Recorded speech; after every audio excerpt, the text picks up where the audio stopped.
налог боюнча да айтсам, канчалаган элге былтыр айтканбыз, налог туура эмес, мыйзам кетип барат. Жана дөлдүрөгөн азыркы депутаттар дөлдүрөп мыйзамды киргизген экен. Эми сиздерге ошол боюнча айтып берем. 10% деп киргизип коюп берейик. Контрабанданы таба албаса, анын 10% байкуш карапайым кенедей өзү 30 000 сомдук товар бар адамдарга 24 000 сомдон штраф салынып атат. Эми ал нерсени айтып берейин, көп киши биз митингден алыспызбы, чогулуш боюнча барып түз эфир кылган кезде айтып атат да, силер жөн эле налогтон качып атат, элди силер жөн эле будораштетип атасыңар. Жок, урматтуу туугандар, мындай болуп атат. Контрабанда кирип кетет, ал Дордой Моторско таралат, анан Дордой Моторстон таралып, Жунхайга таралып кеткенден кийин, анын баары тарап Кыргызстандын болгон булуң бурчуна тарап кеткенден кийин эле ошо Кенедей магазиндерди барып эле силер электрондук шок фактура албайсыңар деп штраф салып, анан ал штрафты салганга аз келгенсип кайра баягы товар бар эмеспи? Баягы электрондук шок фактурасы жок товар. Ошол электрондук шок фактурасы жок товар үчүн 10%-тен штраф 10%-тен төлөгүлө деп. Мындайча айтканда, байлар киргизбеген контрабанданы эмне үчүн кыргыз эли төлөш керек? Эмне үчүн ошол анда таможниктер отурат? Эмне үчүн СМБ отурат? Эмне үчүн ошол жерде тийиштүү налоговиктер отурат? Карабайбы ошолорду? Ошон үчүн айлык алышат да алар. Анан эми киргизип эле силер электрон шок фактура сурашыңар керек болчу деп коет экен. Антсек дейне, мен ушул нерсени айтып эле келатам, тети Жунхайдан, Дордойдон, контрабандадан баштагыла депчи айтсак болбойт. Мына ушул күнгө чейин маселең баягы канчалаган дүкөнчүлөр ошо нарында эле бир 50-гө чыгып кетти, калган областьтарда канча болуп атат билбейбиз.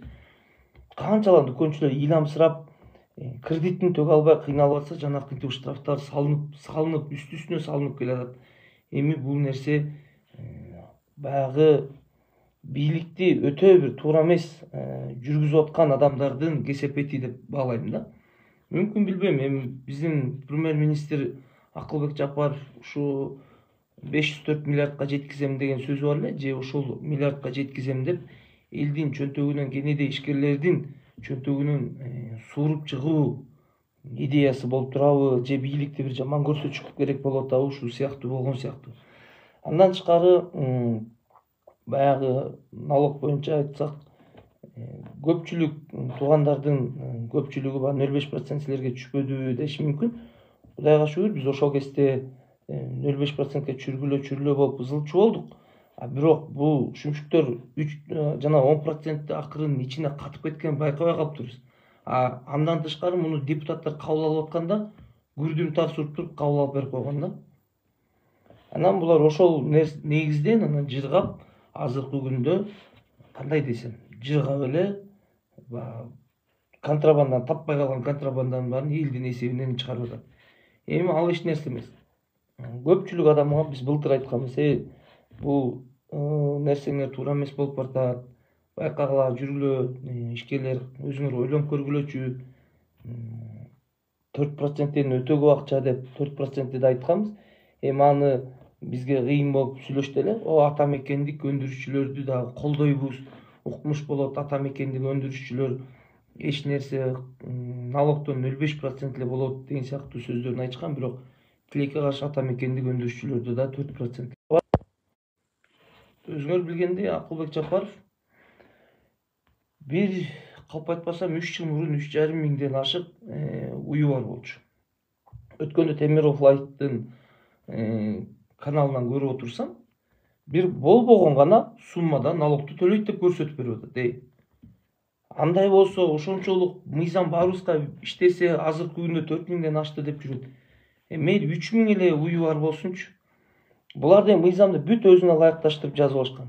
Мисалы Акылбек Жапаровдун мыйзамында, баягы өзүлөрү сунуштаган мыйзамда бул айыл чарбасы деп кетип калган уйларчы. Ну самом деле болгон байлардын баары, болгон акчасы барлардын баары, уйлардын баарын алып алып, саап сүттү 25-30 сомдон өткөзүп, аны элге айланып келечекте 75 сомдон болуп турат. Бул производствого кирбейби? Бул ачык түрдө производствого кирет. Бирок булар айыл чарба деп киргизип алып, азыркы күндө 4% менен төлөшпөйт. булар негизи 4% менен төлөш керек болчу. Кыргызстандын өзүңөр билгендей Кыргызстандын баягы көпчүлүк байлары, мен билгени Шаршенбек Абдыкеримов, ушул эле Акылбек Жапаровдор 3000-4000 деген уйларды саап, тилекке каршы налогу өтө аз. Эми налогу мындай эле эсептеп берейин. 20 сомдон баягы 20 эле сомдон күнүн өткөзгөндө айына жок дегенде 20 миллион сом, 21 миллион 600 миң сом, макул 20 миллион сом жылына булар налог төлөш керек болот. 360ка көбөйтүп, аны 4кө бөлсөңүздөр, ушундай акча чыгат. 4%ке бөлсөңүздөр. Эмне үчүн Акылбек Жапаровдор, башка бир бизнесмендер мындай чоң крупный нерсени жашырып, кенедей магазиндерди тытып жеп, азыркы күнү штрафтын үстүнө штраф салынып атат. Бул жагы таң калыштуу бойдон калууда. Андан тышкары мен бүгүн баламды алайын деп садикке барсам, бала бакчага барсам, ал жерден айтып калды, жаңы мыйзам чыкты, президенттин указы чыкты, 179-указ деди. Ал жерде айтып атат, ар бир балага мурун жергиликтүү бюджеттен күнүнө 20 сомдон бөлүнгөндө, ошондо айына 400 сомдон бөлүнчү 20 күнгө бөлгөндө. Эми ошол 400 сомду токтотуп, ар бир ата-эне өзүлөрү баягы кандай десем, өзүлөрү тамактанганга акча берсин деп атат. Мейли, туура, баарын эле бийлик бага бербей дешибиз мүмкүн. Бирок но деген жери бар. Канчалаган пенсионер, канчалаган пособие алган инсандар бар. Алардын баардыгы эле кантип эле төлөй берет. Ошондо азыр 800 сомдон төлөп аткан инсандар кеминде 1300 сомго чейин төлөп калышат. Баардык нерсе кымбаттанганга байланыштуу да көтөрүлөт. Ошондо бир 1300-1400 сомго чейин көтөрүлүшү мүмкүн. Урматтуу Акылбек Үсөнбекович, туура, баардык пенсияны көтөрүп атасыңар, пособияны көтөрүп атасыңар. Бирок бул жерде бак ошо элди акырын бер жагынан пенсияга 500 сом кошуп коюп, бир небересине 500 сом кайра кошулуп кетип атканын эсептеген жоксуңарбы? Урматтуу Садыр Нуркожоевич, урматтуу бийлик өкүлдөрү, мен сиздерден суранат элем, туура баарын тең андай тегиз кылгыңар келсе, жок дегичекте пенсионерлердин балдары менен пособие алгандардын балдарын жанакы мамлекет жактан камсыздап 20 сомдон мурун берилип жүргөн сыяктуу кылып. Бирок беркиндей баягы ишкерлер, колунда бар адамдар, багыла турганга деңгээли жете турган адамдардан алсаңыздар туура болот. Андыктан урматтуу туугандар, бул маселе жалгыз эле бизде эле болгон жок, баардык жерде болуп атат. Ар ким өз пикирин кошот деп айтат элем. Ушундай туугандар, өткөндө курт боюнча көп киши сурап калды. Курт боюнча эмне болду, тиги бу деген. Эми курт боюнча болгон фактын чыгарып бергем, бирок эми мен сиздерге айтып коеюн. Ушунчалык кайдыгерге жетпиз. Кээ бир ата-энелер ушу балдарын барып текшертип коеюн дегиси келбейт экен да. Текшертейинчи барып, эмне болуп атат болду экен деп деле эч ким көңүлүнө деле албайт экен.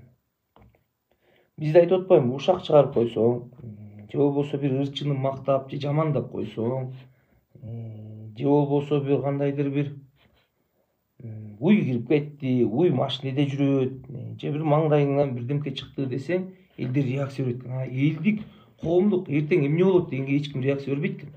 Мен Минур боюнча кыркыр айтып келатам. Минурду эртерээк бүтүрүш керек. Болбосо жакшылап жасатып алыш керек. Эртең талкаланса республика бюджети эмес, нарындын бюджетин жасайбыз. Анысыңарга аз келгенсип буюрса 2024-төн баштап суу кымбаттайт, аны төлөйбүз десең деле жата берет да. Анан кымбаттап кеткен, кымбаттап атат деп кайра нааразы болуп койт экен. Башында ошо айтып чыккан кишини дагы айтып өзүбүз да чыкпайт экенбиз, ушинтип жүрө берген жагат экен. Анан мен ушуну айткам, эми ал таанышым да, ал байкем да, ал анан тууганым да, ал эми бир жолу чогуу бир жерде отуруп калдык эле, куда сөөкпүз. Анчалык деңгээлде куда сөөктүк, анчалык деңгээлде тааныштык менен эч нерсени айтпай, жашырып жаап, коллективден чыгып калам деп жашып жа берсек, бул нерсенин аягы эң жаман нерсе менен бүтөт. Мен азыр ар бир атап берген ошол жерде видеого тартып аткан адамдардын водоканалдын начальниги мисалы Аяштан баласы ошол жерде сүйлөп жамандап минурга болушуп аткандар Аяш апам болот. Бүт эле биздин деле тааныштар, бүт эле. Бирок тилекке каршы чыксын, эл билсин, элге чындык жетсин деген максат болуп атат да. Андыктан урматтуу туугандар, урматтуу биздин Нарын шаарынын тургундары, баягы бардык нерсе жакшы жакка да жасалгандар бар, бирок эң жаман жери ушундай бир чоң маселелерге келгенде кайдыгер болуп жатып алган жерибизди токтотушубуз керек да. Кайдыгер болупчу. Же жумушунан коркот, же болбосо бир сөз айткандан байыр ошол деп мындай бизде мындай болуп калыптыр. Яны айтсаң да, айтпасаң да ошондой кыла берет алар. Көнүп алышкан депчи. Антпеш керек туугандар. Наоборот, айтып, сөз салыңыздарды кошуп, мондай кылалы, тигиндей кылалы десеңиздер, мүмкүн бийлик да угат. Анан кайдыгер болуп эле суу чыкпай атса деле, мейли байыр алар ошентип жеп көнүп калган деп коет экенсиздер. Эвакуатор желип кетсе деле, байыр ал кеткен жок деп коет экенсиздер. Ушинтип атып эле мына ушул күнгө келип такалдык. Билбейм кандай болот аягы. Мына дагы Кудайга шүгүр, баягы депутаттар келиптир деп атат, үнүн жеткен окшойт. Эфирмен пайдаланып Темирлан Сейитбековго дагы ыраазычылык билдирем. Ошол кишинин дагы эмгеги бар. Жанагы биздин роддомду тартып, министерство чейин жеткизип, министрликке жеткизгенден тышкары биздин бийлик да реакция берип, ушул биздики мүмкүн жаңы салынат деп өткөндө айтып атышат. Эми ал жагы болуп кетсе жакшы.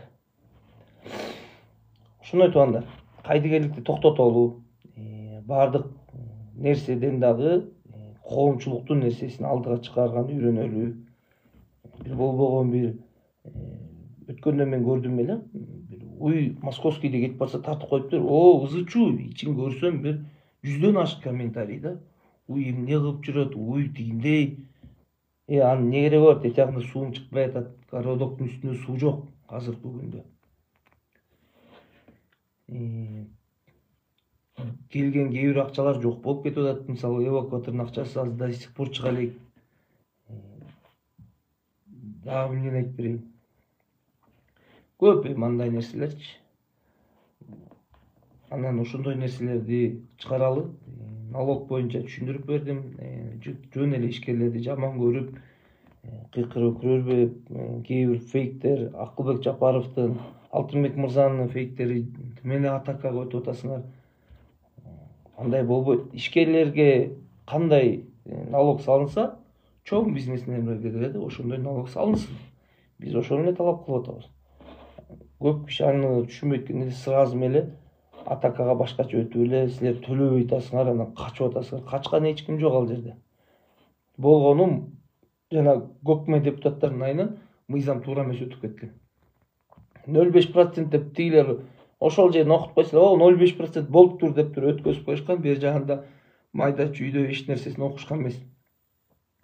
Анан билими жоктугунан ошентип барып оң тетир законду кабыл алып, элдерди кыйнап атат. Эми билбейм бул кандай болот аягы. Садик боюнча жанакындай болуп атат. Ар ким ата-эне, ар бир ата-эне өзүнүн баласын камсыздасын, акчасын төлөсүн деп атат. Эми бул жагы жанакы айтып кеттим, сиздер өзүңүздөр да кээ бир моокто укпай калгандар болсо, бир четинен жакшы, макул, шаардык бюджеттер, округдо бюджеттер толушу мүмкүн, жакшы бул жагы бар.